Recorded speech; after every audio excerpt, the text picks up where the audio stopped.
Oke, bismillah. Assalamualaikum warahmatullahi wabarakatuh.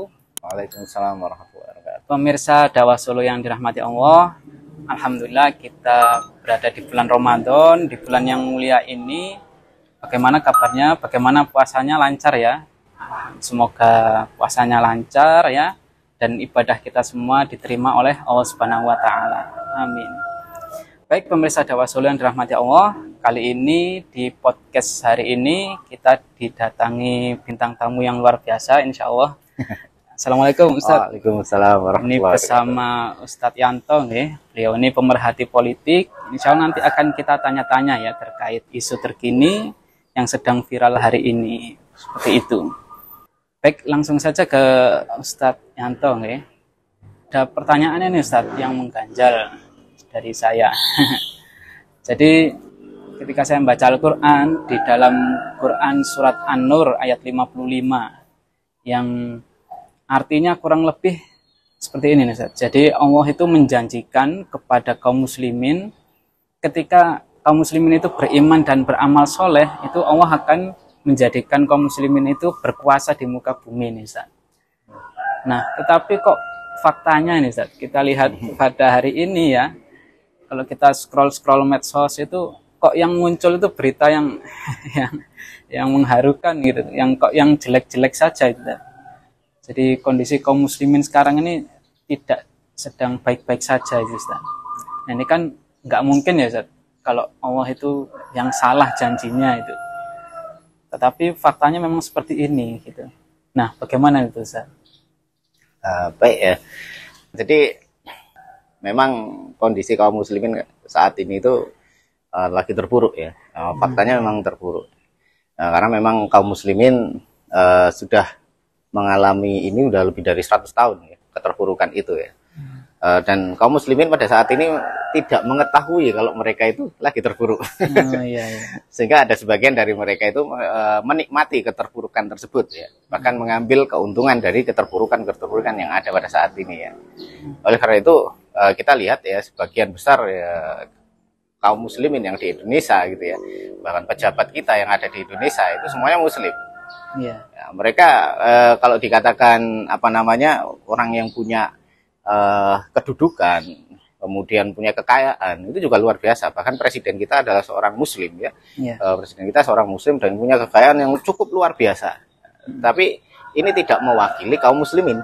Dan faktanya seperti itu. Iya.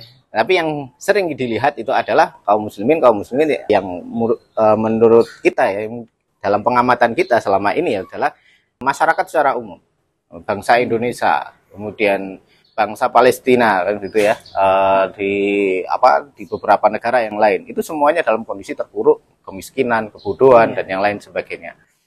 Sehingga kita pasti memahami dengan kondisi seperti ini ya, masyarakat yang tidak tahu bahwa dia lagi jatuh terpuruk ya, ini menjadikan kaum muslimin sulit untuk bangkit. Bahkan mereka merasa tidak perlu bangkit kan seperti itu. Dan inilah yang menjadikan bahwa keterpurukan itu, kerusakan itu ya tidak difahami bagaimana cara membangkitkannya dan apa sebab-sebab keterpurukannya. Nah, kalau di dalam Al-Quran itu kan memang banyak sekali ya ayat-ayat untuk kaum muslimin itu kembali kepada syariat, kembali kepada Al-Quran, kembali kepada sunnah. Kemudian juga ada ayat-ayat yang menjelaskan bagaimana kaum muslimin saat mereka beriman dan bertakwa, maka akan diberikan keberkahan dari langit dan bumi, seperti itu. Maka kesejahteraan, keadilan, kemakmuran itu akan diberikan kepada Allah, ya, dari Allah ya, kepada kaum muslimin secara keseluruhan, apabila kaum muslimin itu menggunakan standar kehidupan itu menggunakan Islam. Kalau sekarang ini kan tidak. Sehingga bisa dipastikan bahwa kaum muslimin tidak akan bisa bangkit. Kemudian kalaupun ada salah satu manusia atau kelompok yang itu bangkit, yang dikatakan dia mempunyai kesuksesan, itu tidak akan disebut sebagai kaum muslimin. Malah untuk saat ini para kapitalis yang ada di Indonesia itu tidak, sebagian besar mungkin ada yang muslim, tapi tidak pernah disebut kebangkitan Islam. Iya. Berarti kaum muslimin di sini seharusnya ketika bangkit dan dapat apa tadi ya, janji dari Allah, itu berarti harus keseluruhan ya Ustaz, tidak sebagian kecil gitu ya. Dan faktanya memang kaum muslimin saat ini ya tadi ya seperti yang jenengan sampaikan itu ya belum gitu ya, belum menggunakan Al-Quran dan As-Sunnah gitu ya. Lalu gimana Ustaz caranya ini agar kaum muslimin ini sadar gitu ya, dari biar sadar agar kemudian mau bangkit dan sampai kemudian muncul kesadaran juga keislamannya ingin menggunakan Al-Quran dan As-Sunnah ini dalam kehidupan sehari-hari itu bagaimana Ustaz? Ya mungkin langkah pertama itu adalah belajar. Belajar, ya. Belajar. Karena apapun yang terjadi, untuk kembali kepada standar yang benar, ya kita harus belajar mempelajari standar-standar tersebut. Ya.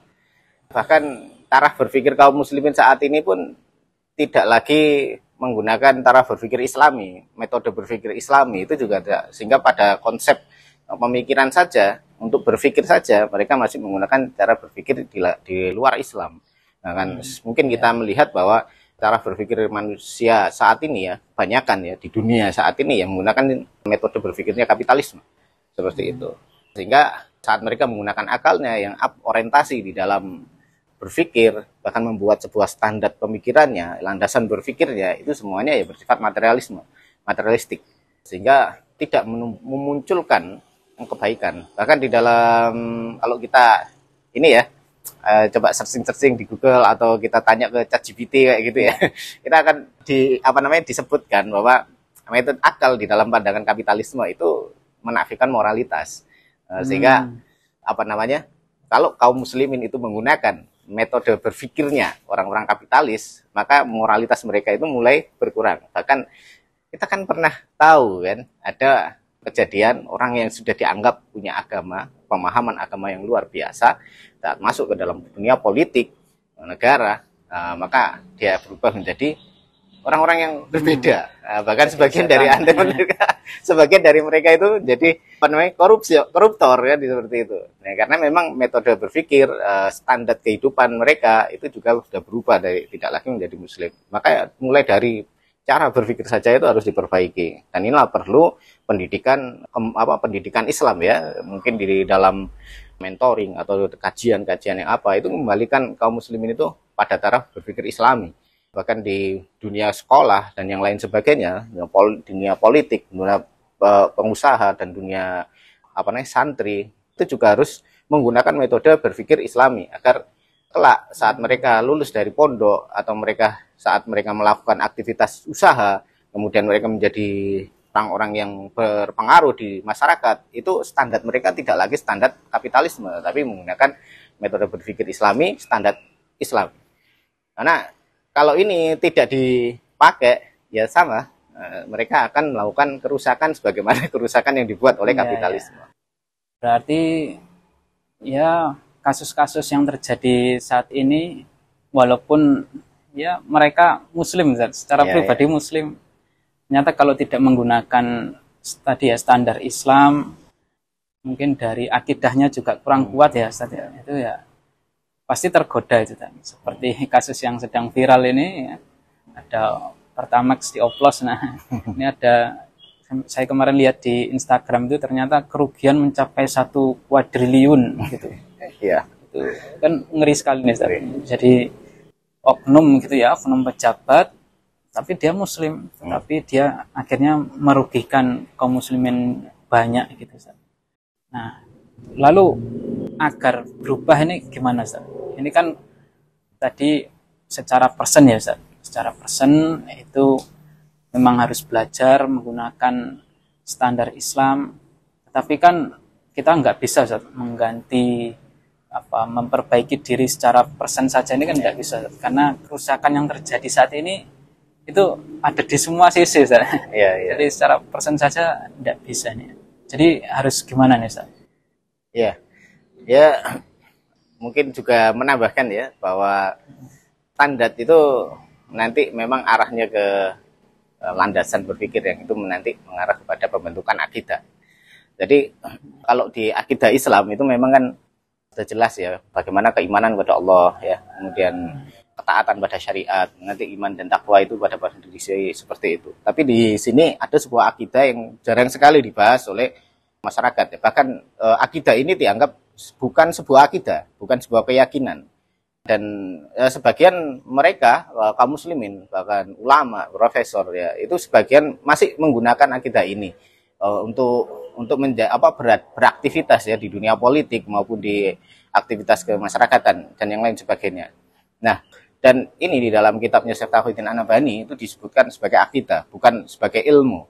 Dan itu disebut akidah yang kita pahami bersama, akidah akliyah, yaitu mabda dan ideologi. Karena mabda dan ideologi ini beliau menyebutkan sebagai sebuah akidah karena dia mempunyai sebuah standar yang itu bisa menghapus semua standar yang ada di dalam kehidupan manusia.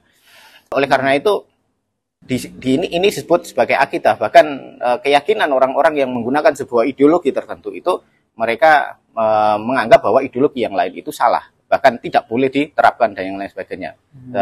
Khususnya pada saat ini ya, seperti di Indonesia saat ini, kalau sebagian besar orang akan bertanya apakah Indonesia itu negara Islam atau negara sekuler, ya sebagian besar yang memang akan menganggap bahwa negara sekuler. Karena memang bukan negara agama kan seperti itu. Tapi standar kehidupan di Indonesia itu apa? Ya tadi, sekularisme, liberalisme. Dan ini adalah menjadi fakta yang ada saat ini. Nilai-nilai Islam di dalam Indonesia, di Indonesia itu sebagai nilai-nilai individual dan universal yang itu tidak bisa diterapkan secara nyata. Nah, kalau ingin berubah, ya bangsa Indonesia saat ini harus mempunyai sikap persatuan, menyatu, dan kembali kepada syariat. Mulai dari pendidikannya, mereka harus menggunakan standar pendidikan Islam, di mana kalau menggunakan standar kapitalisme itu materialisme yang akan muncul, moralitas itu tidak ada. Mungkin ada hanya sebagai komoditi untuk brand personal, tapi faktanya di dalam di dalam kapitalisme moralitas memang dinafikan. Sebagai contoh di dalam ekonomi kapitalisme kepemilikan umum itu bisa dimiliki secara individu, secara individu. Kemudian kepentingan pribadi itu lebih ditonjolkan daripada kepentingan bersama.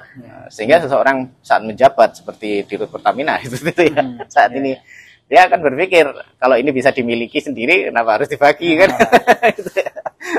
Itu dan makna dari dimiliki sendiri ini bukan saja dalam personal, tapi bisa dalam lingkup komunitas ya seperti itu. Mungkin Dirut ini mempunyai jaringan yang pada kondisi seperti itu. Dan kita tahu kapitalisme itu memang punya jaringan masing-masing untuk mempertahankan hegemoni mereka di sebuah wilayah kan seperti itu.